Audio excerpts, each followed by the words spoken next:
Hey everybody, welcome to episode 47 of the Joys of Games podcast.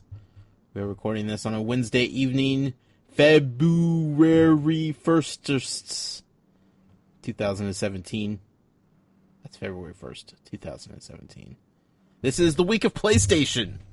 We're going to talk all about PlayStation, specifically probably PlayStation 4, maybe a little PlayStation VR, maybe a little PlayStation Vita, maybe a little PlayStation 1. We're going to talk about it all. We're going to run the gamut of PlayStation.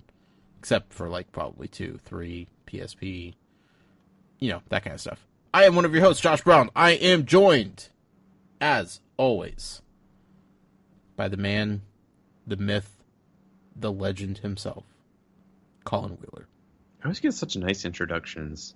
You do. I feel so happy to be called the legend of something.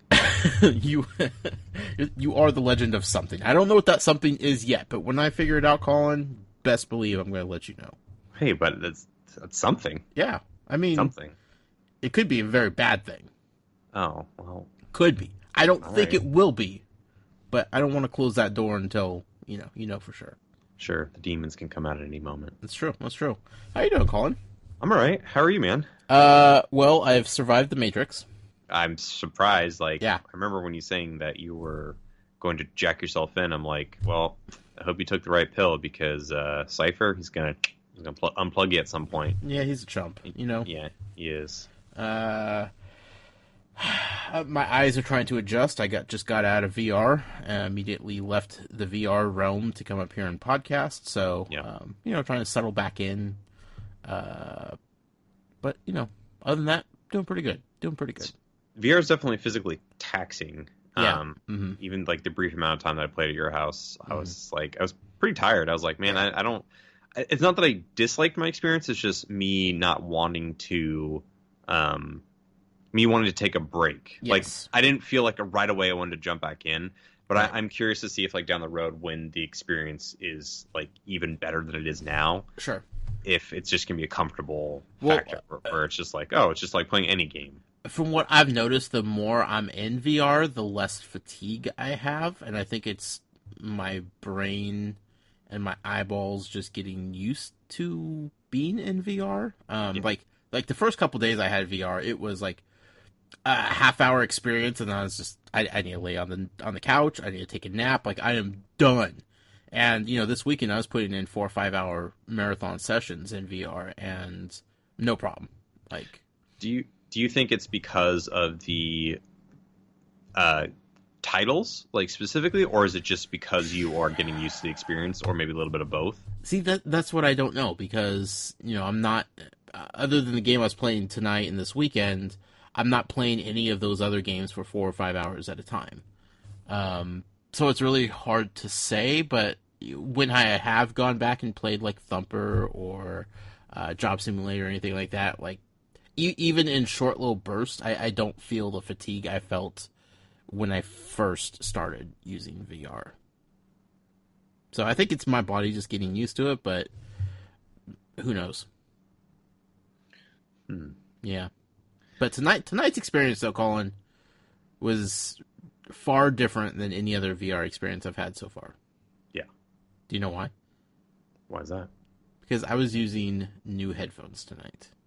Oh, snap. What did you get? The PlayStation Platinum headset. You did get them. Yeah, you buddy. You didn't tell me that. I like surprising you sometimes. How do you like them? Wonderful. Are they that much better than the golds? So far, yes. Okay. Yeah.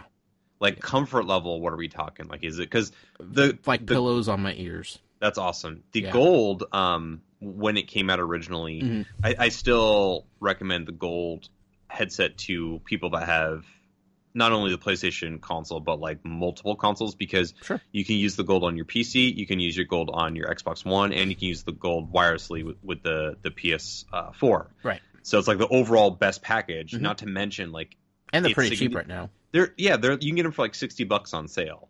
That's pretty cheap. And they sound good and they're comfortable, because I had the stereo Xbox One headset and it crunched my head. It gave me a headache after wearing it for just a couple hours.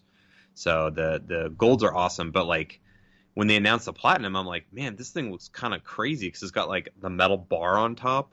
So I was just curious at the comfort level.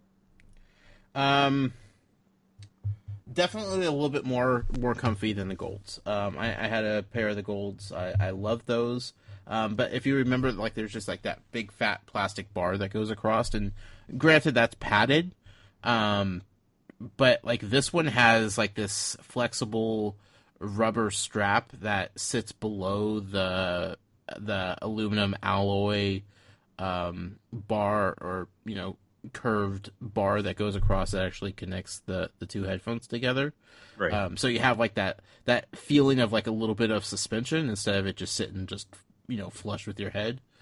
Even though I have a big head and my head pretty much touches that bar anyway, it's nice to have like just that little feeling of a little springiness to make it feel like it's just kind of floating on your head instead of like smashing your head together.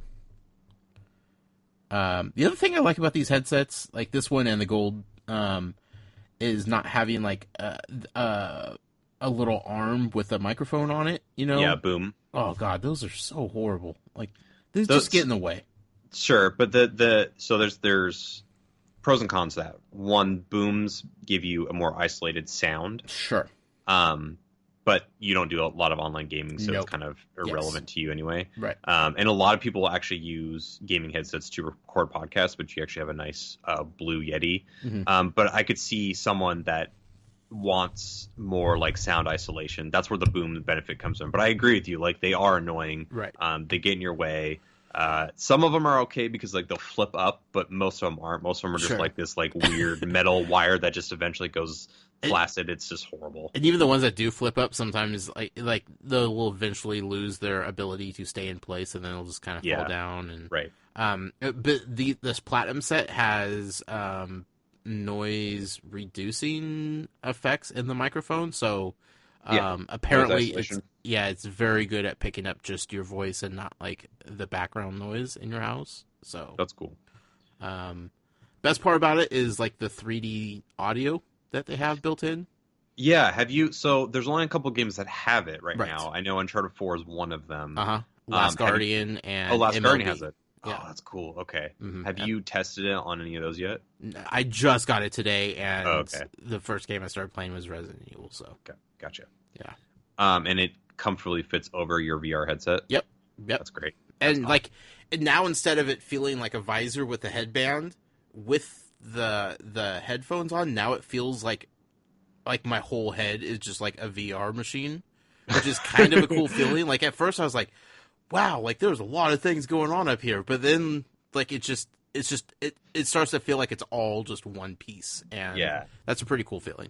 I think with like just imagining that, it just reminds me of like a VR helmet. Mm-hmm. Yeah, pretty much. So and also like the immersion with like a nice pair of headphones like that, I just can't even imagine that. So that's awesome. Yes. I'm glad that you like it, especially because like you're kind of hesitant with reviews and stuff. So yeah, and I was thinking about, because my gold headset broke, the plastic arm that was holding the headphones together broke. Not much you could do about that. So I was looking at the gold sets, and like I saw them on sale for like $50 or so. I've seen them as low as like 40 or something, but I was thinking about getting another pair. I'm like, you know what?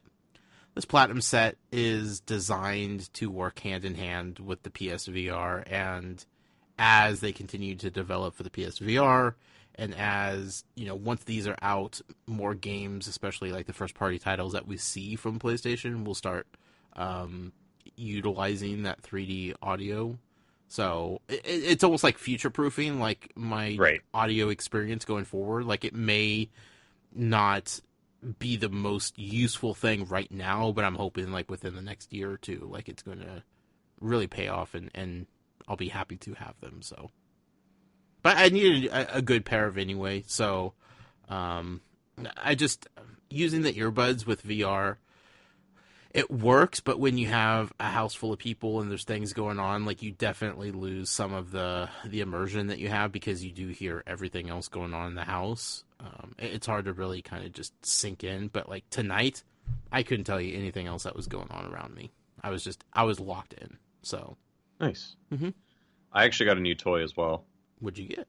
It's a little bit not as fun as headphones, I'd say. But I mentioned on the last podcast that I returned my squeaky chair. Yes. So what I was sitting in last week was a chair a really old chair that we just had sitting in the garage that I just replaced it temporarily until I got my new fancy chair. And I got it's like a race car style chair, kind of like, you've seen those gaming chairs, kind of like DX Racer or I think Clutch chairs is one of those. Yeah, with the this is actually cup holder. Yes, I gotta have all that stuff. Bluetooth speakers. This is actually done by a company in Singapore, and they've been making gaming chairs for years. Only in Australia and Asia, but they just recently they're just now releasing them to the US. And I did a lot of research on the chairs, and there's just like an overwhelming amount of positivity, both in people that purchased themselves and people that obviously sponsored it as well. Right. So I took the plunge. I spent quite a bit of money to get a nice, comfortable chair because I go through office chairs about once every, I'd say 2 years. Sure. And I would just kind of wanted to get something a little bit nicer so I didn't have to replace it, in 2 years. Mm-hmm. And I got to say, man, like sitting in it the past week, I think it's worth the money. You haven't left, have you? You just sleep it in the chair? I just sleep in it. Well, it's cool because, so for one thing, it's like very customizable.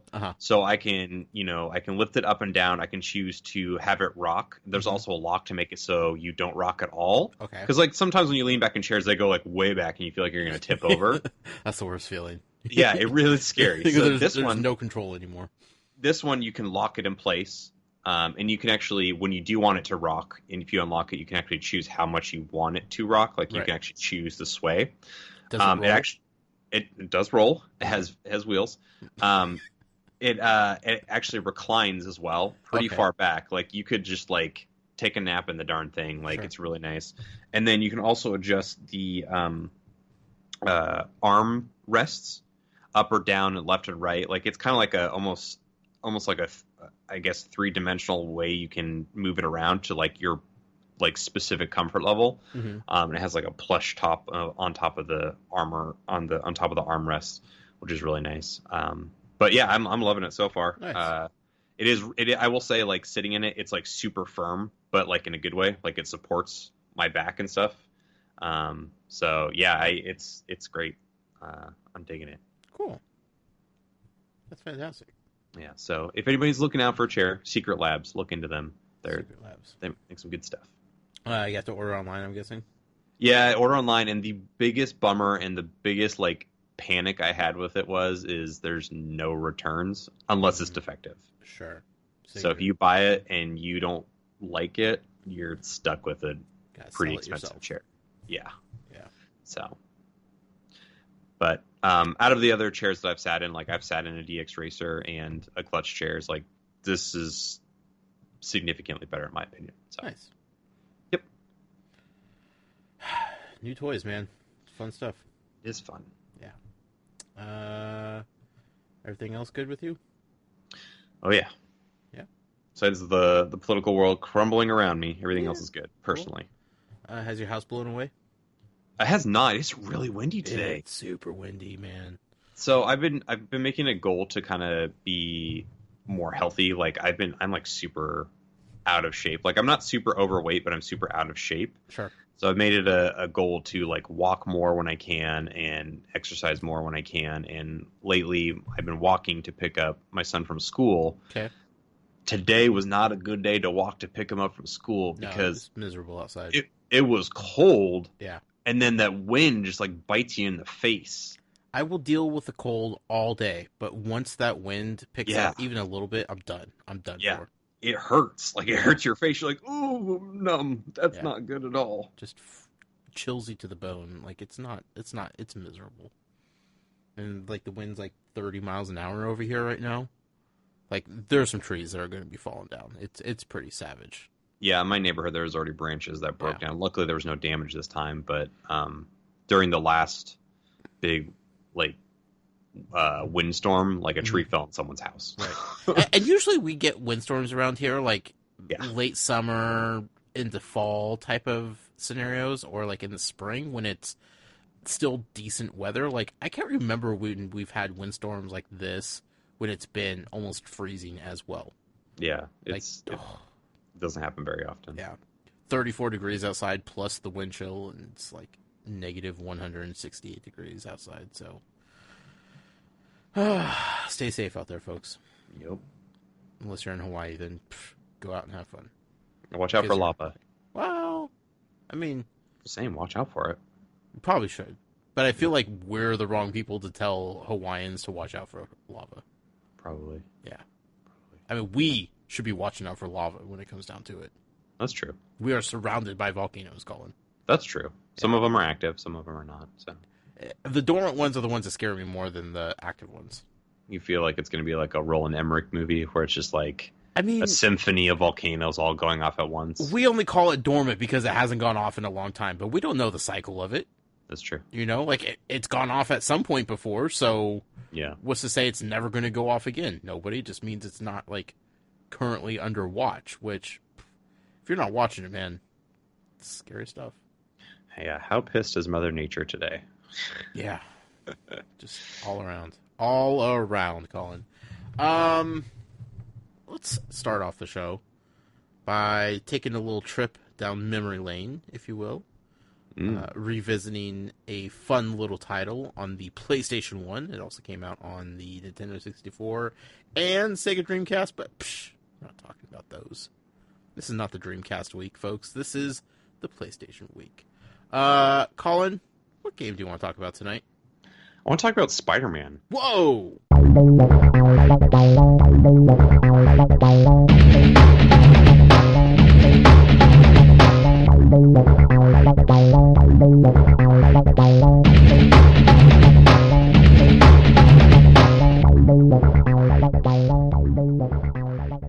Yeah, Spider-Man. I mean, Spider-Man. That's the one. That's the one. Whatever Colin can. I wish.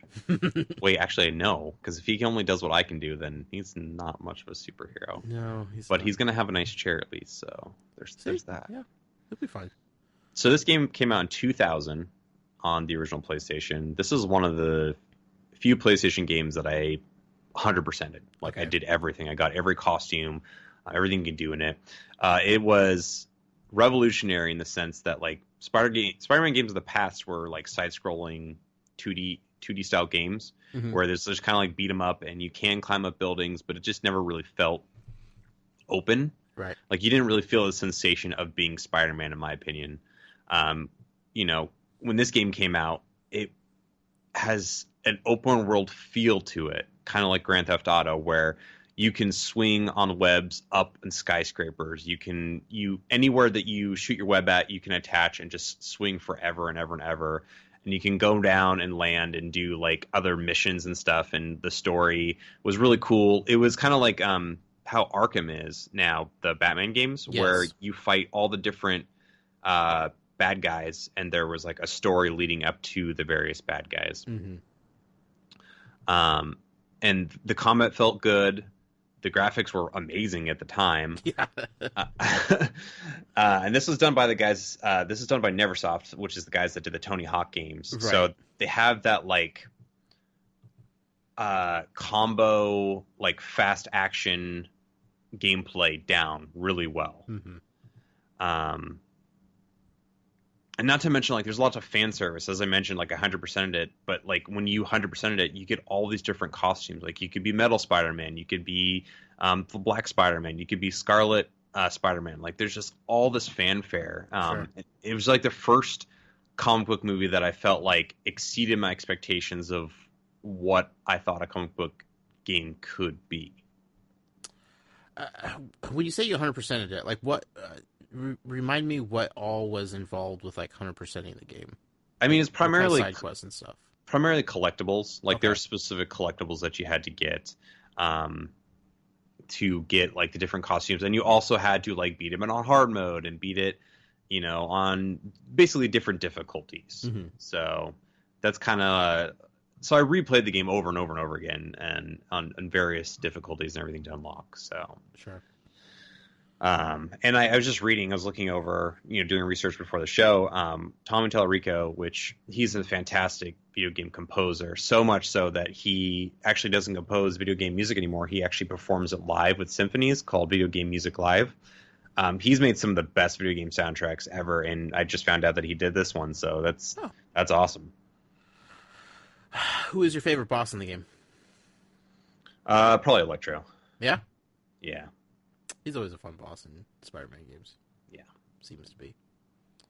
Man. Oh, no, I'm sorry, not Electro. What am I thinking of? Mysterio. That's what I meant. Oh. Mysterio. Okay. Yeah. Sure. I don't know why I got that one mixed up. I don't know either. You're a strange guy, Colin. I know. I know. What's been your favorite Spider-Man since that game?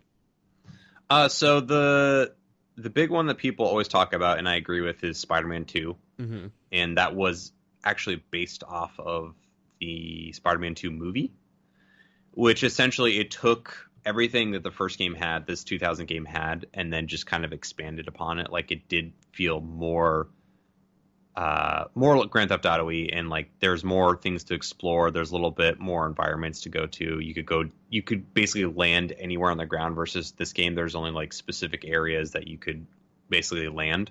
Right. But yeah, that's still my favorite. I really have very high hopes for the is it Insomniac that's working on it?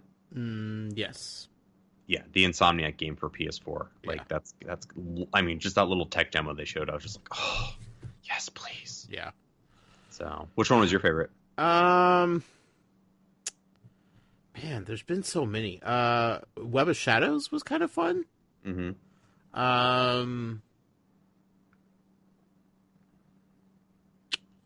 mean, 2 is just really good. What was the one? Is that Web of Shadows I'm thinking of? The one where you play as like 4 different Spider-Men through the different times and space. So there was different ones. There was the Dimensions one. Dimensions. I think that's the one where you played as various Spider-Mans. But then there was like Ultimate Spider-Man, which I think had different timelines you could play as well. So. No, I'm not thinking of that. It was like when you could. It came out on the Wii. I know the Shattered Dimensions. Dimensions. Okay. Yeah, Shattered Dimensions. I really like that one.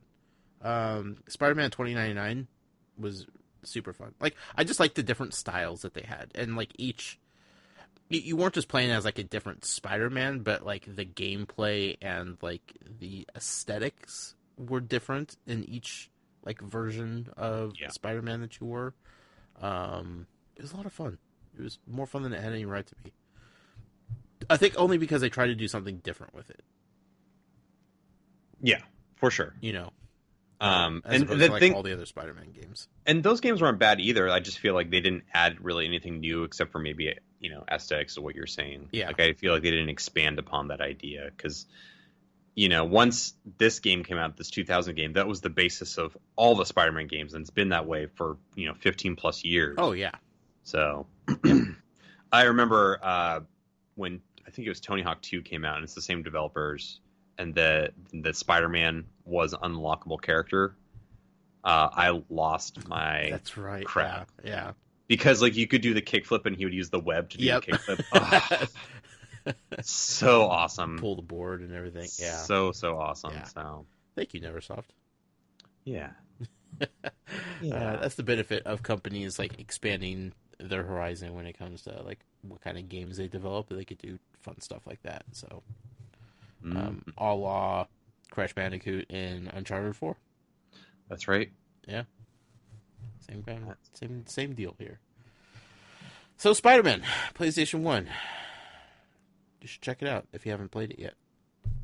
I don't know. Like, I wish that there was a way to archive these licensed games, because I don't think Activision owns license anymore, and we'll get to that a little bit later. So I don't know. It's one of those things like you have to have a PlayStation, you have to have a copy of this game on disc, but if you don't, there's really no other way to play it. Right. Just kind of a bummer. So. Yeah. Spider-Man. Spider-Man games. They're just fun. They're just fun games. Yeah. And that's okay. It's good. News, Colin. Yeah. There is some news, typically beginning of the year, somewhat slow. Mm-hmm. Last week we were grasping at straws. Yep. Yeah. But some stuff happened though. Horizon Zero Dawn is, one of my most anticipated PlayStation games. Has gone gold. It is done. Woohoo! No delay for this one, which I thought in my mind, I thought it was going to be kind of like an Uncharted delay where it's like 6 weeks. Right. Nope, it's done. Yeah. It's ready to go. I watched various outlets stream the game. Game looks really good. Like, way better than I honestly thought it was going to be. Mm-hmm. I thought it was going to be kind of more like Tomb Raider, where the first Tomb Raider, not the Rise of Tomb Raider, where you're kind of like in different areas, but you're like confined to those areas until you do specific tasks. Sure. Just watching the gameplay from other people's perspectives, it seemed a lot more open than that. Yeah. And then they were describing like the different ways to take out like the creatures are kind of like a puzzle in itself, kind of like Monster Hunter, which is I really, love that part. Yeah, that's super cool because it's like it reminds me of like a Dark Souls game where you just have to figure out specific enemies, and when like 2 enemies show up at the same time, then you're like, okay, I have to do this and this and this to kill this thing, and then I have to do X, Y, and Z to kill the other thing. Like that's really cool. And then they were describing the mechanics similar to like Assassin's Creed when you climb up to the like bird tower, it opens up the map. Right. There's actually like a living creature with a giant like platform on top of his head, like it's like a brontosaurus with a giant like disc. That when you climb on top of that opens up the environment, which I think is kind of funny that they basically took the mechanic from Assassin's Creed but made it more interesting. Yeah. But I love the look of the game. Like the game just seems so cool. Like the idea of like we don't really know what happened, but like we can kind of tell like some kind of apocalypse happened and these creatures are alive while other like modern technology is gone. Like, because they're basically like cavemen that are fighting robot dinosaurs. So, right. What's cooler than that? Not much, Colin. Not much at all. Yeah. I'm excited. I'm stupid excited for that game. Unfortunately, like the bigger the game is, the more likely I am not to finish it right away. So, especially with Zelda coming out 5 days later. Yep. Not even that. 3 days. Because that comes out on Tuesday and Switch is Friday. Yeah. It's gonna be a great game. Like I like looking at it, like it's gonna be great. They're both gonna be great, but it's just like my fanboyism. Sorry. Yeah. I'm gonna go to Zelda. I'll come back to you, Horizon, but hopefully it's gonna be a bit. Yeah. It's gonna be a bit. I mean, it feels like as soon as we're done with Zelda, we'll have Mario Kart out, and then. Yeah. We'll see what happens. We'll see. But the thing about it though too is like Horizon is the only exclusive PS4 game that I know of that is coming out this year that I want like a lot. What about that Sony Bend game? Whatever, the generic zombie game. I mean, it looks cool, but they haven't said it's coming out this year for one, and two, I don't. In it, Colin. You're a big fan of the biker community. Yes. No, it's bicycle. Oh, you got that right. Oh, sorry. Damn. Yeah. Like I said, one, I don't know if it's coming out this year, and two, it's not like I feel the same way that I would about like a franchise that I'm not in love with, but I like. That's kind of how I feel with that game. Like I'm curiously optimistic. Like Dead Rising is one of those. It's like, oh, it's cool they're making one of those, but like I don't feel the need to buy that day one. Yeah. But who knows? We'll see. Worst case, it'll be forgettable and everyone will just move on and no one talk about it again. Like I don't think it'll be bad or broken or anything like that. Like it'll just be, Like I think that's worst case scenario for it. Best case, I think it has the potential to be like really sneaky good, like The Last of Us. Yeah, and definitely like narrative wise, for sure. I think the the tech behind it is far more interesting than the premise. Mm-hmm. Like But maybe they're just not choosing to show us a lot, you know? I don't think it's that far along. That's why I feel like they're in like they've still got at least a year and a half to work on this game. But who knows? I could be wrong. I just felt like what they showed at E3 and then again showed at what was the next thing that they did, like Paris Games Week or whatever. I just feel like it looked like a tech demo. Like, it's just like, okay, here's the guy that's walking through, and there's a million zombies are coming out, and I'm shooting, and I'm shooting. Million zombies are still coming at you, shooting, jumping over stuff. Million zombies are coming at you, shooting. Like, I didn't really feel like it. I don't know. I didn't really feel it was close to being done. So I just feel like they're not showing much because there's stuff to find out. Like, they don't want to show story points of it. Like, they just want to show the action sequences, which may have hurt them, but I don't know. I don't think it hurt them. I don't think it's coming out this year. We'll see, though. Bold statement. We'll see. I think next year is going to be a huge year for PlayStation. I think God of War is going to be coming out, and you also have, I think that game's going to come out then, and Detroit's going to come out then. We'll probably see, maybe we'll see Spider-Man then as well. Probably not, but maybe. Last of Us 2. Like, there's a lot of stuff that's coming on the horizon. How dare you, good sir. Snuck that one in. And then you lingered on it. That was the worst part. Like, you would have been fine just slipping that in and moving on, but you had to linger just enough. It's the best. Just enough. It's the best. Hashtag dad joke. You're welcome. You're welcome. So there's a new PSVR bundle that's coming out. It has the Until Dawn Rush of Blood game. Yep. Which I played at your house. Pretty fun. Sure. Good little pack in. I'm happy to see new bundles because, one, that means they're making more VR headsets, which most retailers have been sold out of since the launch. And two, since they are making a new bundle, obviously they still have a vested interest in PSVR. Right. That's what I see that as. So. Also, can we just talk about how, like, the entire internet flips tables and lights stuff on fire when Nintendo is not able to live up to have enough supply for the demand of, like, the NES Classic or whatever, but you can't find a PlayStation VR for months now, and, like, nobody is rioting in the streets about it. Yeah, I think it's... I think just the demand is different, but... I don't know if it's demand is different. I think it's just the cost.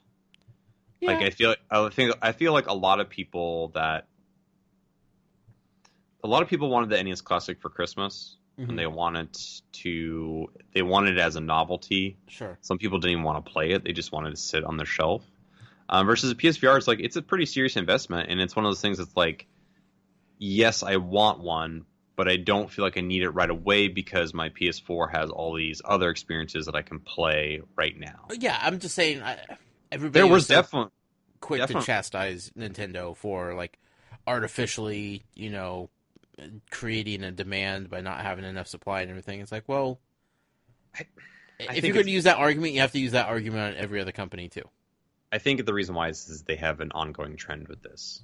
Like, this has happened with them over and over again, and there's even recent examples of that. So with Amiibo, so that's I think that's where the anger comes from. That, like, everybody's just like, oh, it's Nintendo again doing this again, and it's just like the thing about Nintendo. 100% Nintendo had no idea what they were getting into with Amiibo.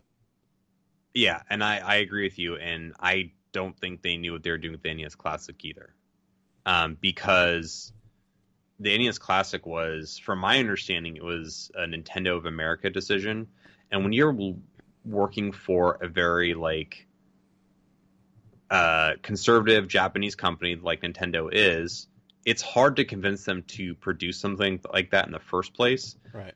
And when you do get that approved, like, they don't want to botch it. They don't want to be like, okay, well, I don't want to order 1 million of these things because they're just going to sit on shelves. Like, Daddy will never let me make a decision again. Right. We have no experience in this field because they've never, even though there's been like 1 million like Sega and Atari, like flashback things, they have no experience in that. So they have no data to see, like, what is the demand for this thing. Right. So it's they couldn't have known. Like, I honestly don't think it's purposely them trying to get headlights and stuff, because they're a smart company. Like, they want money. Sure. I guess that's what I'm saying. Like, they're just naive. Yeah, people are so quick to, point. You just didn't hear that with, like, the PSVR, Yeah. And that's the only point I'm trying to make is it's always, people always go to the negatives with Nintendo when it comes to that stuff. And then with, like, PlayStation, people are, like, applauding them. They're like, oh, look, you sold out of all your PSVRs. Good job. Good job. Yeah, I just don't think the demand was as high for the PSVR as it is the NES Classic because of the Christmas thing and the price point. So. Sure. But maybe not at first, but, like, afterwards, like, once it started... Yeah, getting momentum, for sure. Yeah.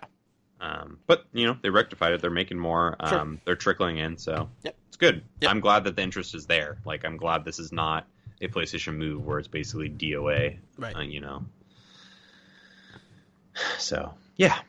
So there's actually some new Star Wars Battlefront info. I don't know if you heard about this. I did. I'm so excited. Mm-hmm. There's going to be a story mode. It's going to be a story mode, everyone. We're getting a campaign. We're getting a Battlefront campaign.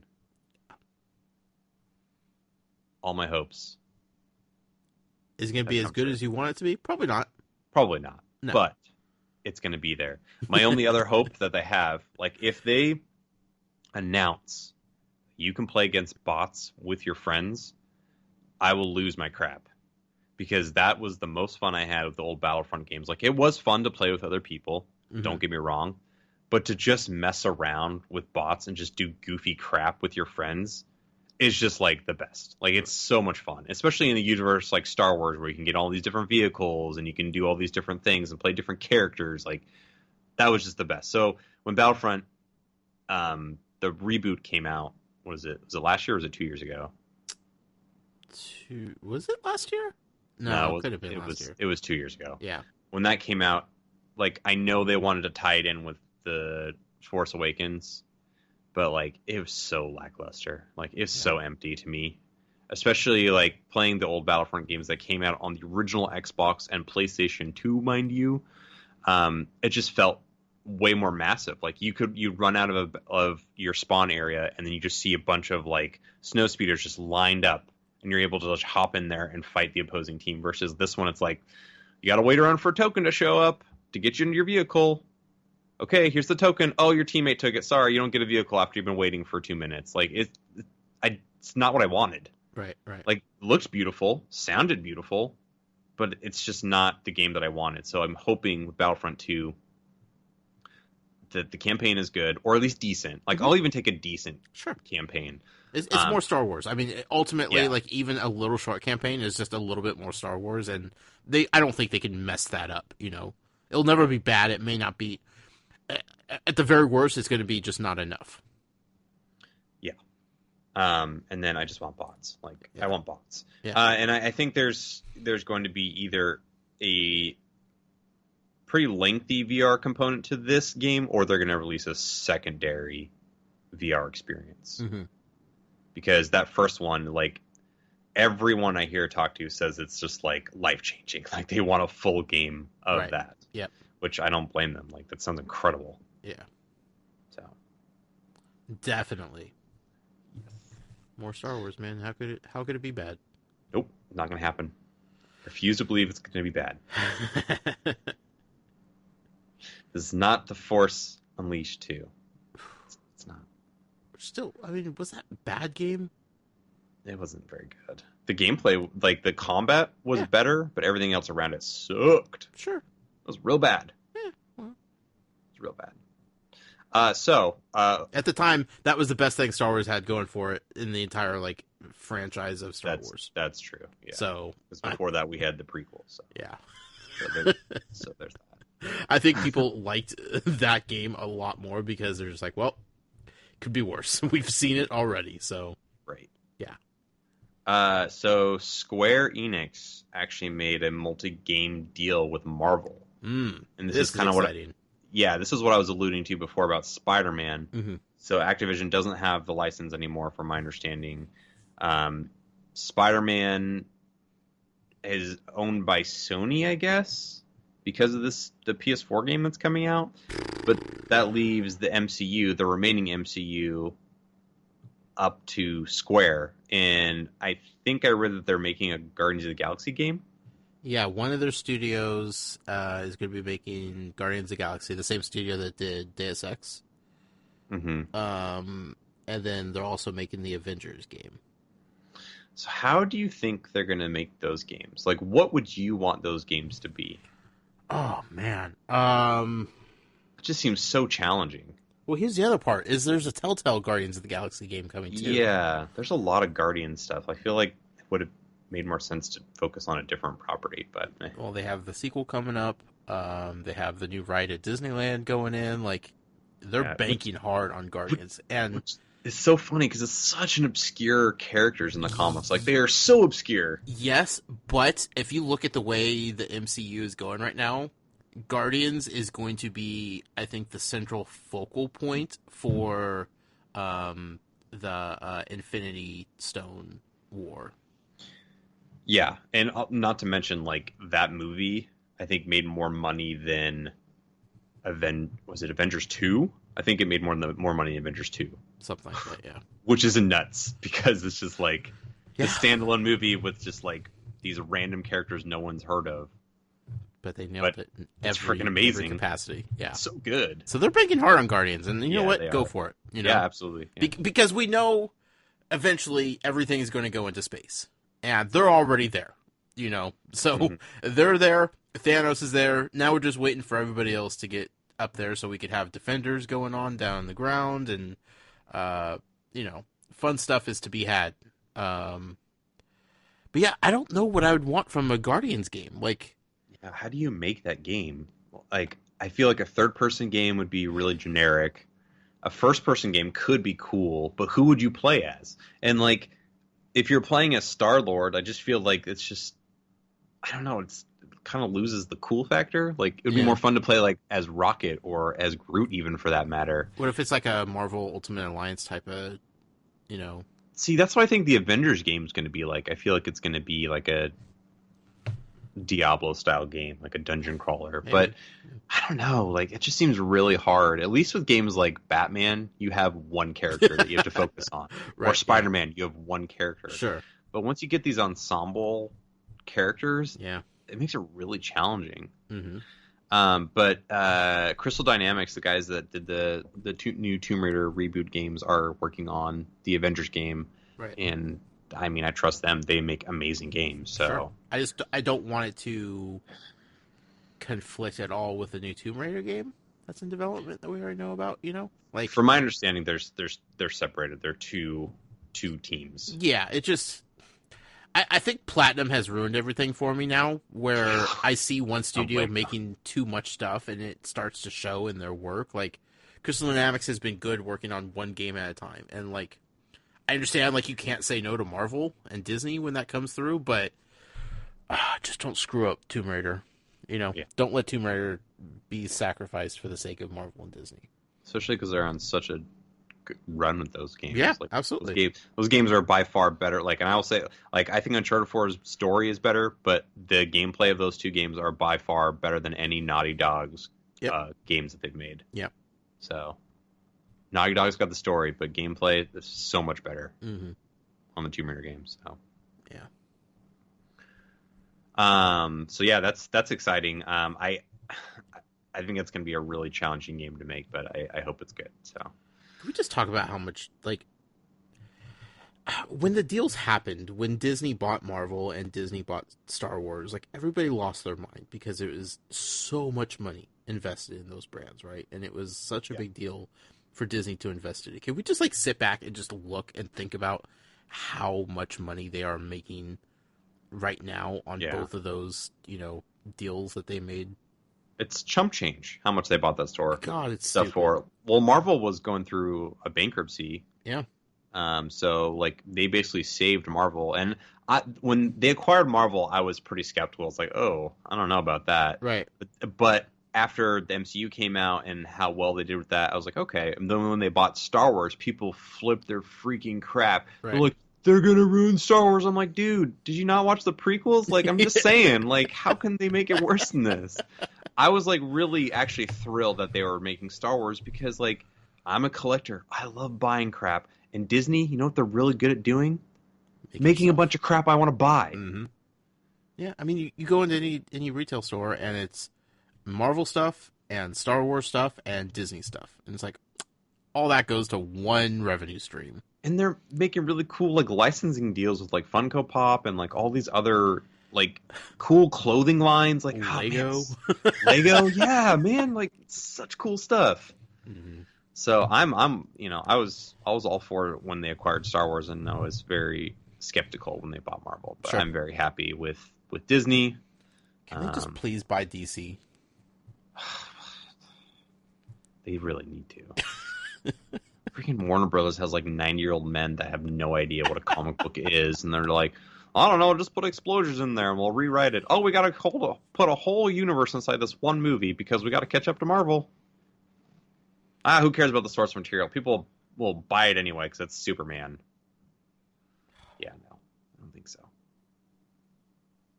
Do you see that Ben Affleck's not directing the Batman? Back and forth, back and forth, back and forth. And they're rewriting the script now, and it's like, oh god, you are going to ruin a Batman film, and this makes me so upset. Like, there was like one hope. I'm like, oh, Ben Affleck is directing. Ben Affleck's a fantastic director. If you guys have not seen Ben Affleck's movies, they are great. Yeah. Argo is awesome. The Town is awesome. He's a great director and a great writer. Mm-hmm. He also wrote Good Will Hunting. Yeah.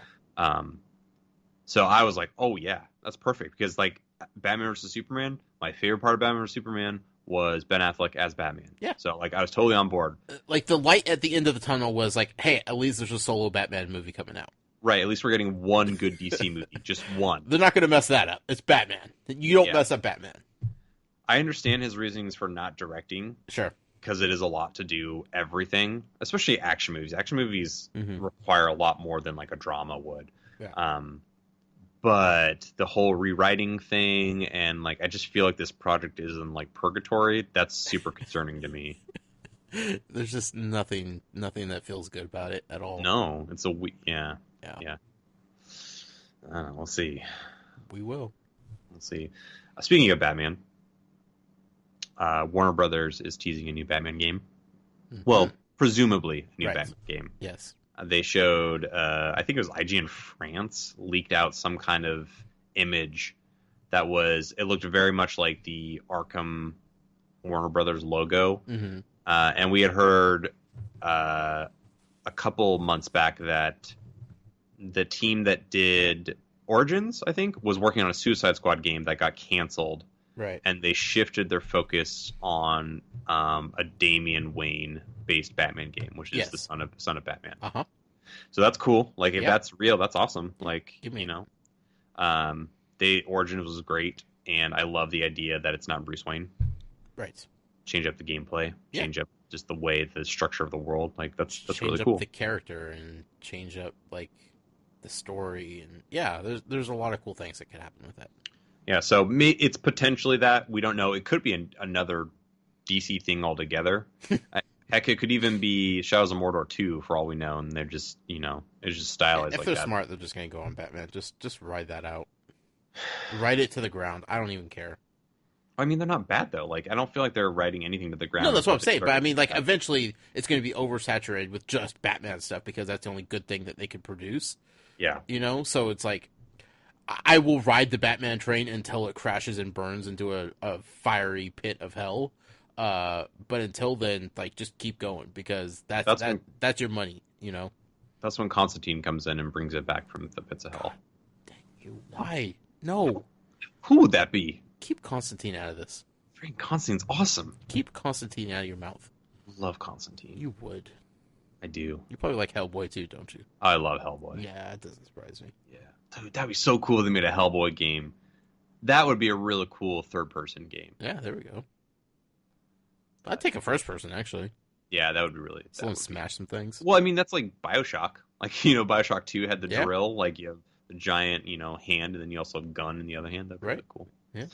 But yeah, we'll see. Well, apparently we'll find out about that March 8th, which is coming up here in about a month. Colin, here's the thing. Yeah. no one's going to be doing anything after March 3rd, like caring about anything. Well, I mean, people that don't have Switches aren't going to care. Everybody's going to have a Switch. The pre-orders are sold out. Not everyone has it. Everybody that wants one. No, that's not true. That's not true because people still want them. They're not available. I will say, though, it's good that they are getting ahead of the message, going back to Nintendo on a PlayStation. It's somehow we always go back to Nintendo. Yeah, it's video games, man. I'm happy that they're getting ahead of the message, like saying, we are making more. We're making more. Please understand. Did you watch the Super Bowl ad? I did. It's awesome. Yeah, good job. I cannot believe they paid, $5 million for that thing, but okay. Totally worth it. They need it, 100%. I don't know if they... Well, I don't know. Like, it's going to create a ton of buzz for people that don't even know. Yeah.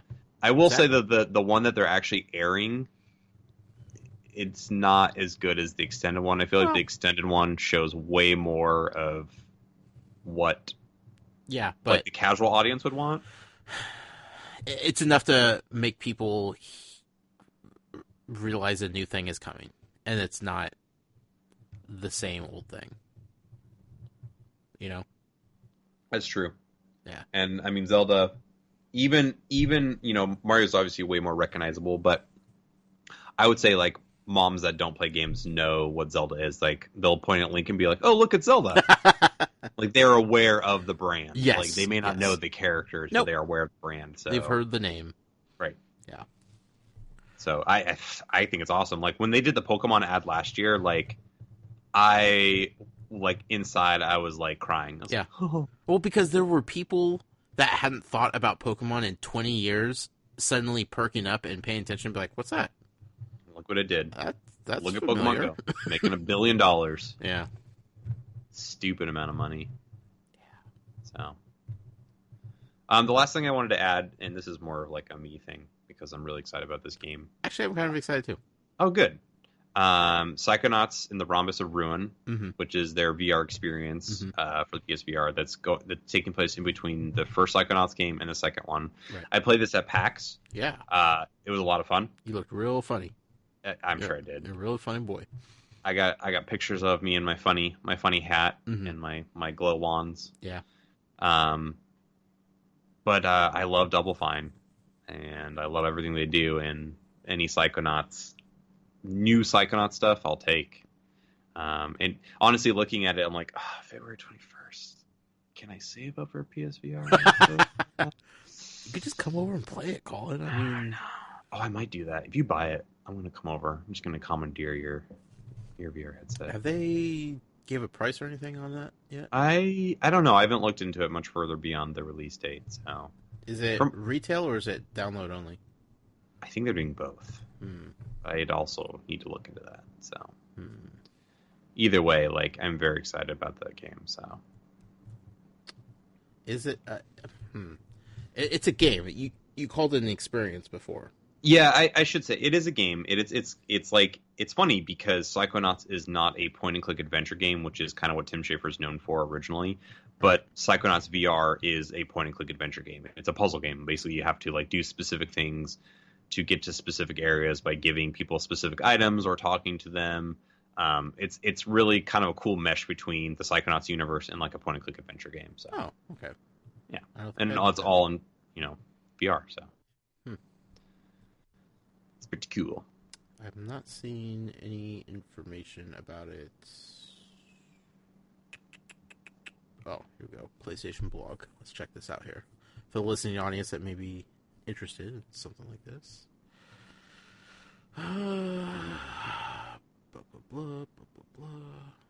Out the 21st.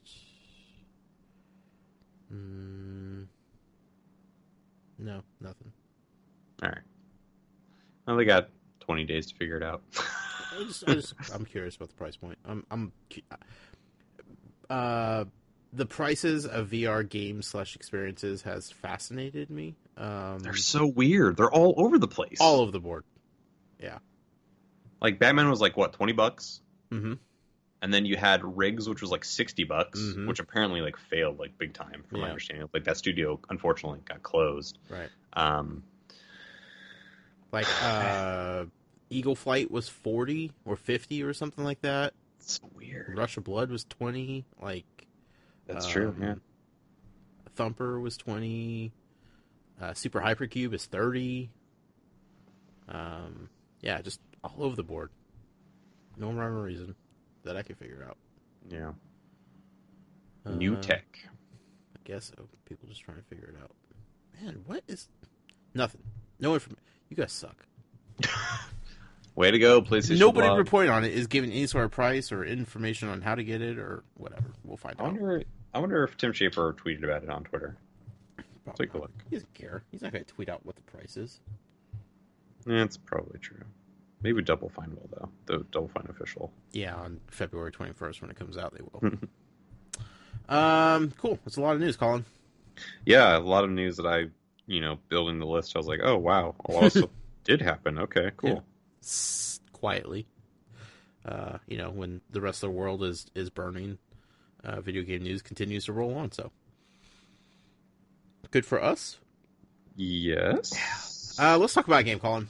Okay. Talk about a game that I am in love with. I don't just love. I am in love with this game. Yeah, I see a double heart Yeah. on the show notes here, so, obviously there's a lot of love there. There's a lot of love. I have a lot of love to give, and I've given it almost all to this game. The Black Eyed Peas are not going to be asking you where's the love. No, sir. They're not asking anybody anything these days, to be honest with you. They remastered that song after Trump for them. won for good reasoning. So yeah. Anyway, game that you love? What? What? I know, crazy. Resident Evil 7. Resident Evil 7. Biohazard. Then it ruins it. Once you put a subtitle in, it's gone. Did they have the guy that says that? No. When you press start? Oh. No. Because they don't want you to think it's a regular Resident Evil game. Yeah. I just want to say, and I'll bring this up again. Yeah. We nailed the title of this game. Our E3 predictions last year. Yep. I said it was going to be 7, and you're like, well, it's probably going to either be called Biohazard or it's going to be Biohazard. Yeah. Freaking nailed it together. Yeah.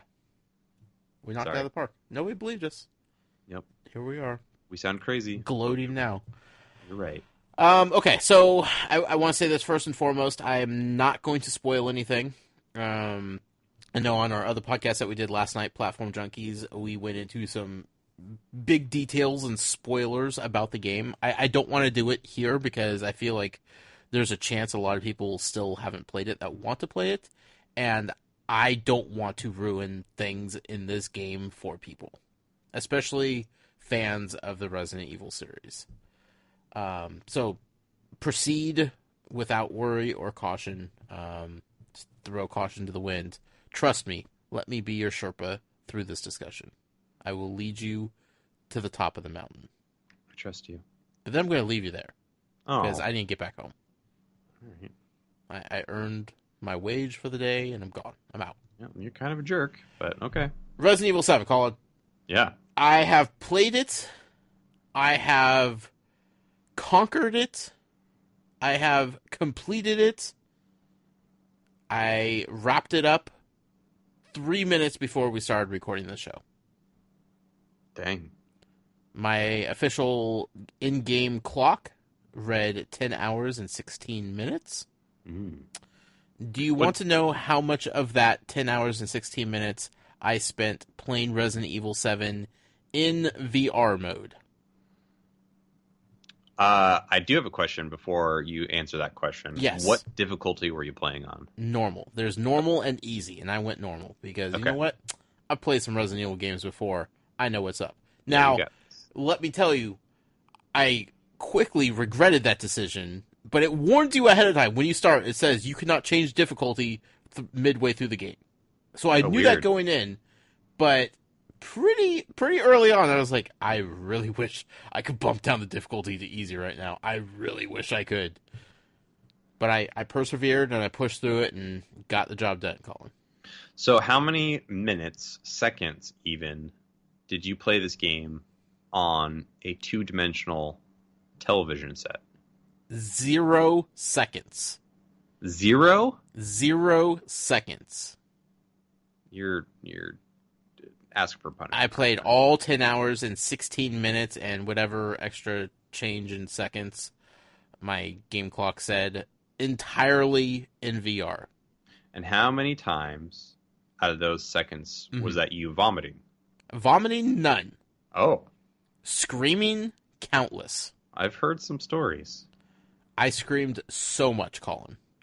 I heard that small children were horrified for you. I made small children cry by my screams because I was so afraid that I frightened them with my fear that I was feeling. They weren't scared by what was going on in the game. They were scared by me being scared. Oh boy. Yeah. I don't like this at all. I'm already feeling uncomfortable, honestly. It was the most horrifying and frightening experience I have ever had in a video game, bar none. Without even thinking twice about it. I have never felt this way playing a video game before. Oof. I like horror movies. I enjoy horror movies. I get scared at horror movies, but I will watch them because I enjoy that sensation of being frightened and getting that adrenaline going and then being good afterwards. Haunted house. I dig haunted houses, right? Nope. So I like scary things. I'm into that stuff. So I wanted the VR experience because, for one, like, this is the ultimate PSVR experience at this point, right? I have a very important question to ask you. Yeah. Who was your favorite Spice Girl? Posh. Not. Come on. You said you liked scary. Come on. Okay. Come. All right. Posh. Fine. Posh is the right answer. But you said you like scary. Not Spice. Resident Evil is a scary spice of video games. It's scary something or another. Yeah, no, it was horrifying. It was terrifying. It made me feel things I didn't know I was capable of feeling while playing a video game. Like, I don't really know how to quantify some of the experiences I had, but the best way I can explain it and try to follow me here is when you're playing a game, especially a scary game, a horror game like The Evil Within or Silent Hill or PT. A lot of people were jonesing about PT because it was so scary and blah, blah. Right. Which, let's be real, I didn't like PT. I thought that was Bush League, right? Really? I mean, it had a jump scare, and it was cool, but overall, you're walking through the same hallway, it gets creepy, and then you get to the point where you can't advance because you don't know the secret tricks to walk backwards 3 paces and then turn around and pick up a phone and then look at a picture and then spin around, do a do-si-do, and then a door unlocks. Like, if you don't know that stuff, if you're not working off of a guide, you're never going to figure out how to do that stuff towards the end. And then it's just like, okay, now I'm just walking in a stupid hallway with no purpose at all and nothing scary is happening because I haven't triggered the next event. PT is way overrated. Yeah, but Norman Reedus. PT is way overrated. But Kojima. PT is so overrated. But PlayStation 4s with PT downloaded go for $1,000. Because people are stupid. The game journalism group as a whole upsold PT to the point where it was just mass hysteria, and I don't get it. And PT is not a good experience to me. It was not fun. It was scary for a brief moment or two, but overall, it's a tech demo of you walking into a hallway over and over again. I don't think PT is that special at all. I'll say it. All right. I'll say it anytime you want me to. Well, you already said it. Anyway. It's on the record, so... So whatever jump scares I got out of PT or any other game that I've played pale in comparison to the things I experienced in Resident Evil 7. So when you're playing those scary games, right? Mm-hmm. You're sitting there on your couch or your chair or however you choose to game, and you're watching your TV. You have your controller in your hand. You're watching your TV. You may be playing with the lights off.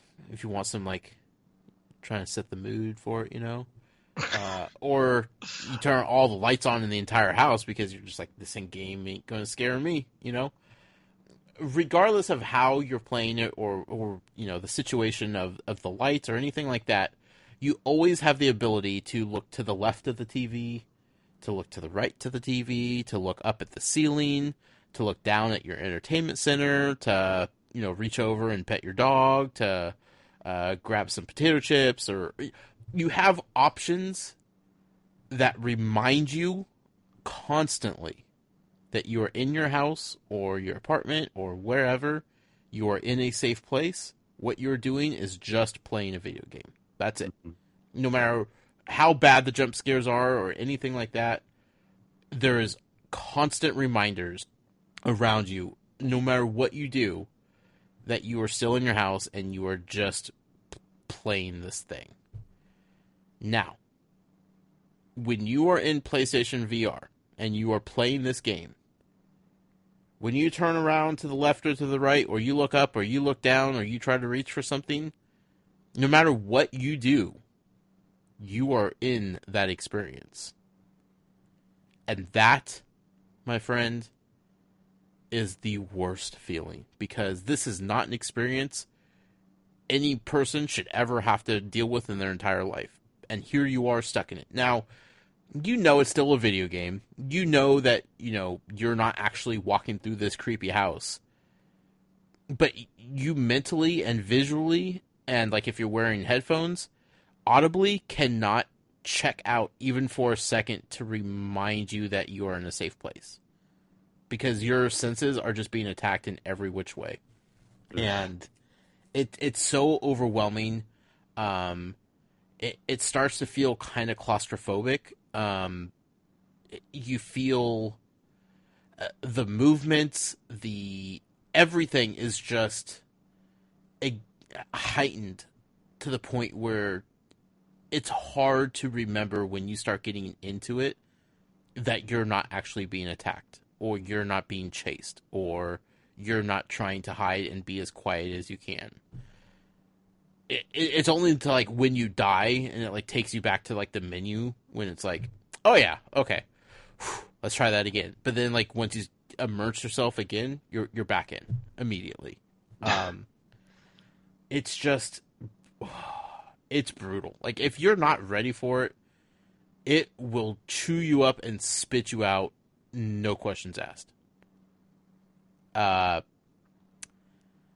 Honestly, though, I am so happy I played the entire game in VR.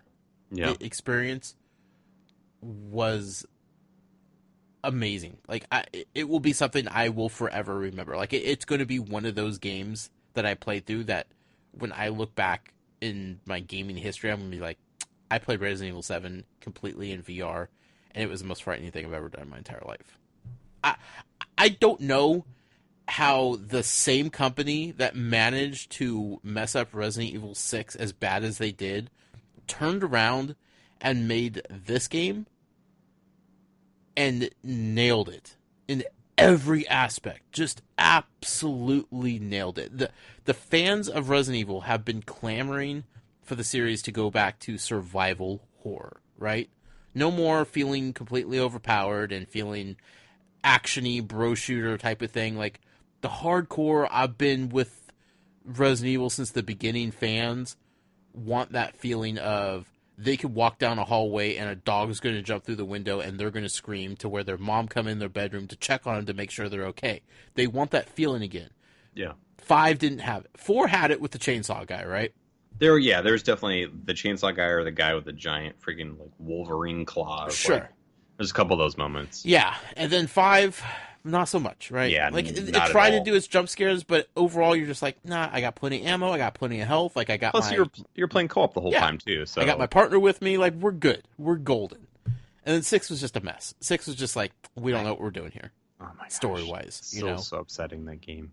So then you go back to 7, and it's like you have no weapons for a long time. The weapon that you do have, like, you're stuck with a survival knife, like a pocket knife, for far too long.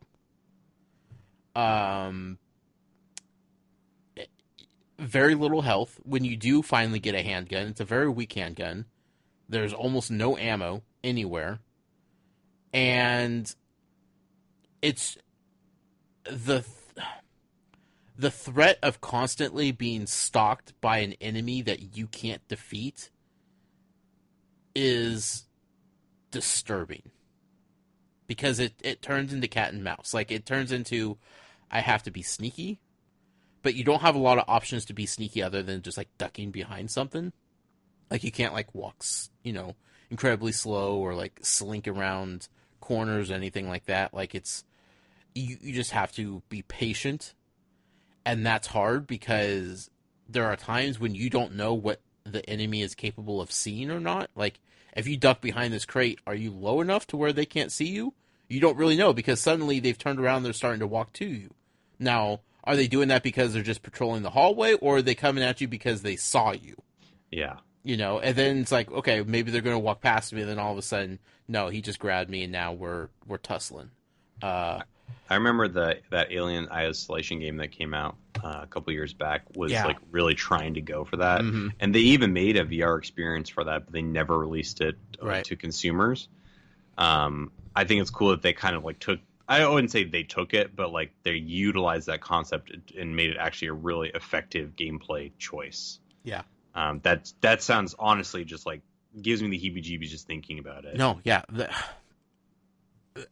I am dead serious when I say I screamed and cussed and yelled and got visibly shaken. There was one point when I almost started crying because I was so frightened by what was going on or what was about to happen. God, you are just a glutton for punishment. I couldn't do it. Like, I can't. Like, I watched you stream. You streamed that one time, and that's the very beginning of the game where like not a whole lot is happening. Right.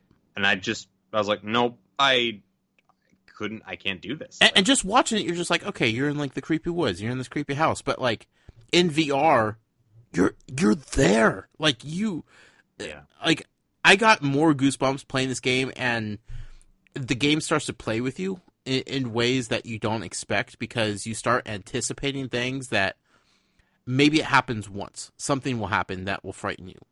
And now every time you see those little cues that happened before the one time that it got you, every time you see those cues going forward, you're bracing yourself and you're working yourself up into like full on anticipation of I'm going to be scared, I'm going to be okay, like I got this, I got to be brave, I got to talk myself into it, and then it doesn't happen. So you have like this adrenaline spike trying to prepare for it that has no payoff other than, okay, well, nothing happened. So then you like exhale.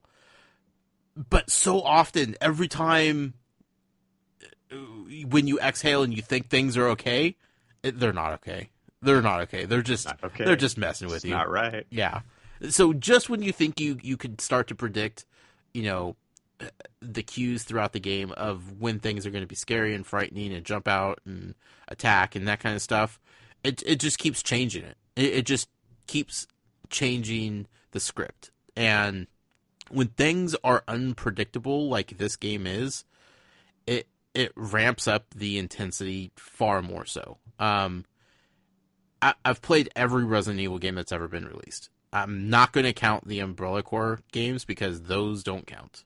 Those are dog turds. Those aren't games.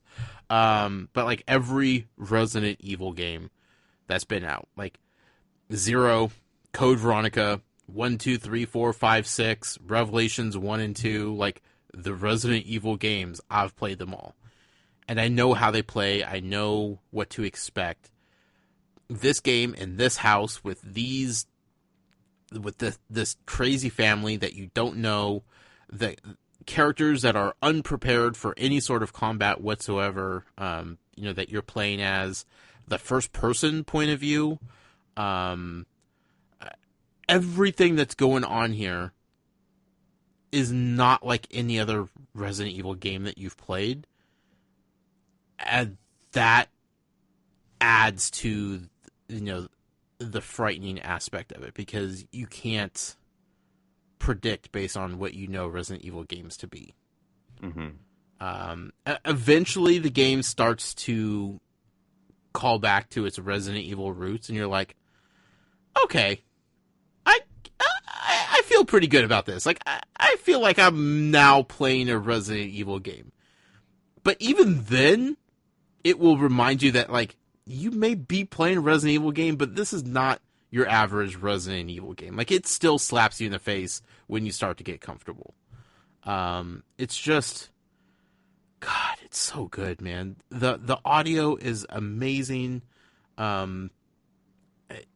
Just being in VR, like I didn't think playing a Resident Evil game in first person was going to be able to work. It just didn't feel like that was a thing, you know, because it's nothing that we've ever done in Resident Evil, and it works so well.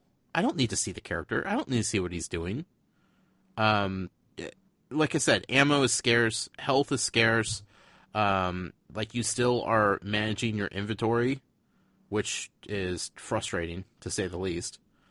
And it's just, things that happen in that game are just utterly disturbing in ways that's not like, oh, there's a tyrant and he has an eyeball in his chest type of way, but like, suddenly an arm just gets cut off and it's just blood just pouring out of it, and it's like, that looks really real. Like, that's not like a zombie just, you know, exploded his head type of thing. That's like, that's a person's arm profusely bleeding, and that's kind of upsetting, you know.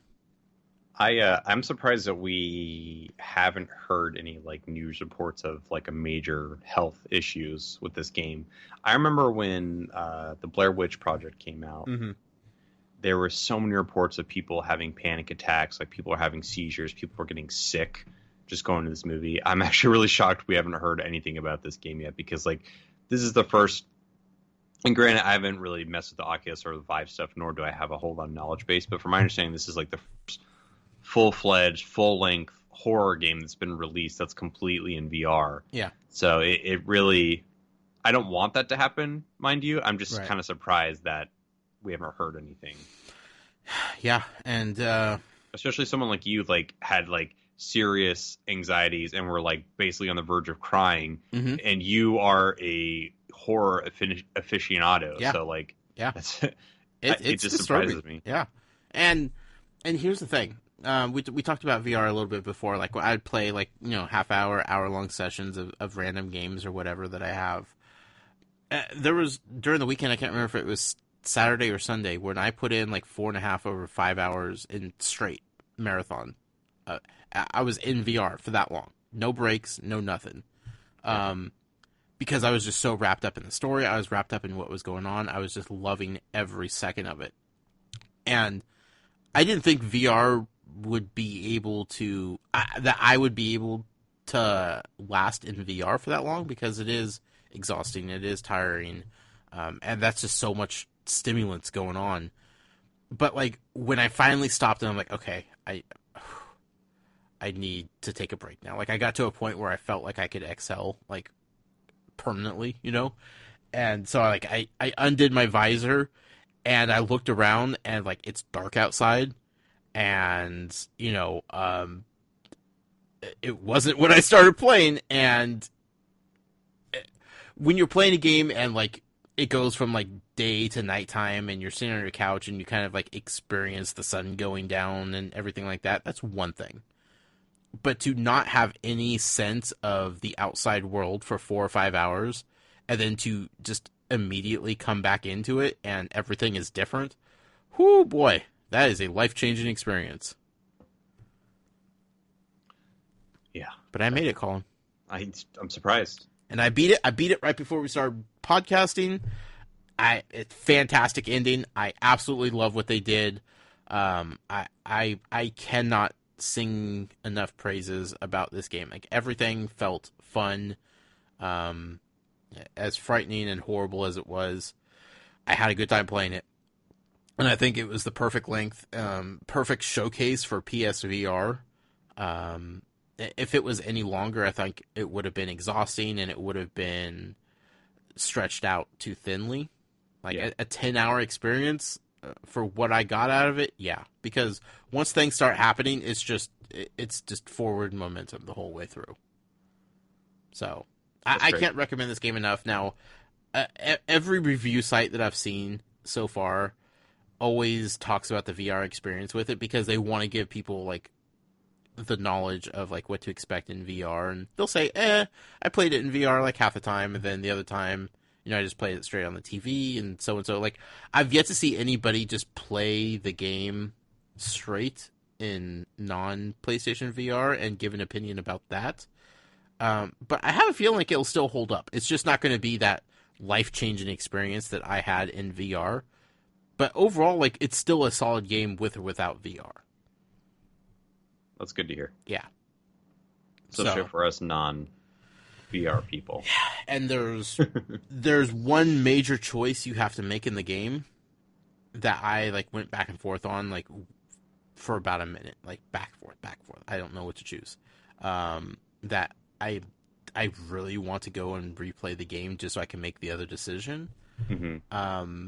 But then, like in typical Resident Evil fashion, like there are bonuses for finishing the game, completing the game, and then like if you do like speed runs and collect all the things that you're supposed to collect, like there's added bonuses.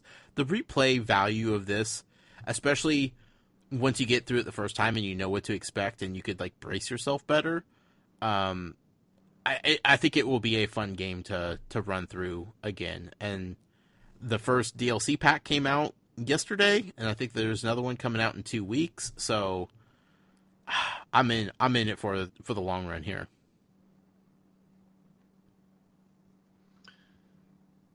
Yeah. It sounds like a lot.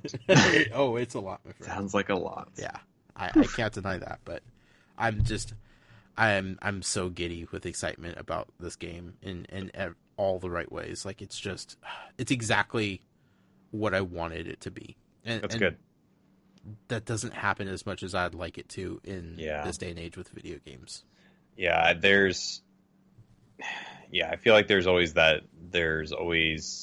you get so excited about specific games, and then once you get it, it's an enjoyable experience, but it doesn't like hook you the way that you want it to, where you're thinking about it, at work or outside of playing the game. So, like I was waking up and thinking, man, I just want to go downstairs and play Resident Evil. Like this is the game I think has like kind of brought me out of my recent gaming funk, and it's just like I'm re-energized of just consuming video games now. That's awesome. Yeah. So on Twitter, you put out to the community, you asked people what they're playing with the hashtag share your games. Mm-hmm. We did get a couple replies here. Cool. I do apologize if I butcher anybody's name. Not the first time, won't be the last time, Colin. Yep, unfortunately, that's just how it goes. So, Gerardo Gutierrez at Dad Playing Games says he's playing Dragon Quest Builders. Cool. Which I've heard is really cool. I'm kind of interested in that because, like, I feel like it'd be a fun game that Hayden and I could play because he really likes Minecraft. Sure. Ben Anderson, Toys to Life and More, says Ratchet & Clank, one of the best franchises of all time. That game is amazing. Way better than it has any right to be. Yeah, I still can't believe how good that remake is. It's so freaking good. Yep. Gabe Perez at GP522 says he's got a crazy backlog. I can relate. That he's got to get rid of before getting to the Switch. So finally playing Dragon Ball Z Xenoverse and loving Shadow of Mordor. It's amazeballs. And then he also adds, as my Vita, Gravity Rush and SD Gundam G Generation Genesis. Sure. Yeah. Which it's anime. Yep. it's a cool mix of Fire Emblem and Gundam. Okay. Which is amazing. Cool. And then Seth Hay says he's playing Dragon Quest Builders as well. Nice. So we got some Dragon Quest Builders fans out there. So thank you for sharing that. You can always tweet at us of any games that you're interested in playing, and we would love to hear about that. So. Colin, now that I'm all re-energized about games and stuff, I have a lot of games to play. I'm so excited. Yes. Oh, just gonna jump back in. And I'm gonna ride this wave all the way to March 3rd.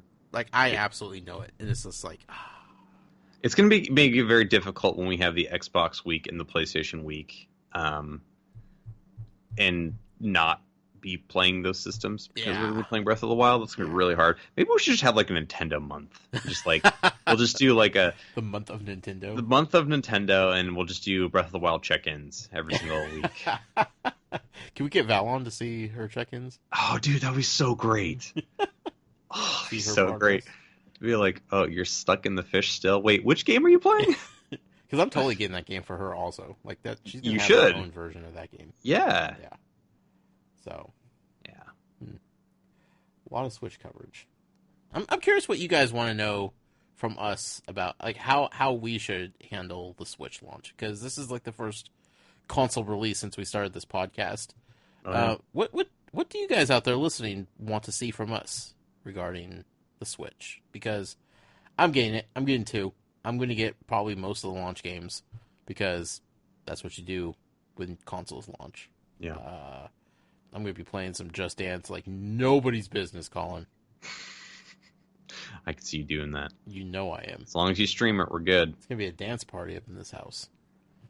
Yeah, so I'm curious what people want from us. So let us know. Next week, Colin. Yep. It's our Etc. week. Etc. I think it's time we do something that we promised a while back that we have not gotten around to doing yet. Oh, what's that? The games of the year for 2016. Bam, bam, bam. How you feel about that? I'm excited. Cool. We're going to throw some lists together. We're going to have some fun with it. We're going to do it in our style, the way we want to do it, the way we are covering games here at Joys of Games. So next week should be fun. It'll be some fun discussions. It might get heated. But, yes. You know, what Game of the Year discussions don't get heated, you know? And we're not going to be like those chumps that, like, do Game of the Years, like, at December and, like, forget all the games that come out in December and whatnot. Like, we're doing it proper. You know, like, we're giving... all the way to the end. We're giving ourselves time to digest the entire year and think about it and really reflect on the games that we played. There's no rush here. We don't need to get it done before the holidays like everybody else. Right. This is us, Colin. This is what we do. We're methodical. We're plotting. It's going to be fun. Yeah, I'm excited. Yes. I always love that stuff. So. Yep. So that will be next week, episode 48. The Etc. week will be the Joys of Games, best joys of 2016. Should be fun. Colin? Yes? Where can people find you on the internet? They can find me on Twitter at PDX_geek. They can also listen to our other podcast, which is Platform Junkies. You can find it on Twitter at Platform Junkies. It is a not safe for work podcast. There is swearing. There may be adult content. But if you're into listening to us jam about politics, the world, pop culture, definitely check us out. Yeah, definitely. I think you'll dig it. It's not weekly, probably like once a month at this point until we figure some things out, but it's fun. It's fun to loosen up the tie more so than any other podcast and just, you know, get some things off our chest. Yep. It's good fun. You can find me on Twitter at The Noise with a Y. Again, follow us on Twitter collectively, the show at Joys of Games. If you ever have an email for us, joysofgames@gmail.com. Everything we do is posted over at toysforgames.com, and if you'd like to support us, what we're doing for this network and this community, you can do so over at Patreon, patreon.com/toysforgames. Colin, I'm going to go back downstairs. I think I'm going to start a second playthrough of Resident Evil. All right, well... I don't think I'm going to do it in VR, though. I think I'm going to do it non-VR. You should try. Yeah. Just to kind of have both sides of it. Yeah, so I can cuddle up on the couch and, you know, not be on the edge of my seat. Eat some potato chips. Well, I'm on a no-carb diet, so that's not going to happen. You can pretend to eat potato chips like that scene in Hook. I will cut up carrots to resemble potato chips. That seems like a lot of work for something that doesn't really benefit you. But you know what? You do you, okay? I mean, it's better than just pretending to eat potato chips. I mean, did you see Hook? They looked pretty happy. You know Hook is coming to Netflix this month? Yeah, it goes on and off and on and off. It's a great movie. It's one of Steven Spielberg's great movies that is, like, woefully underappreciated. Yeah. I agree. Rufio! Until next week, go play some games. Enjoy them. Good night. Good night.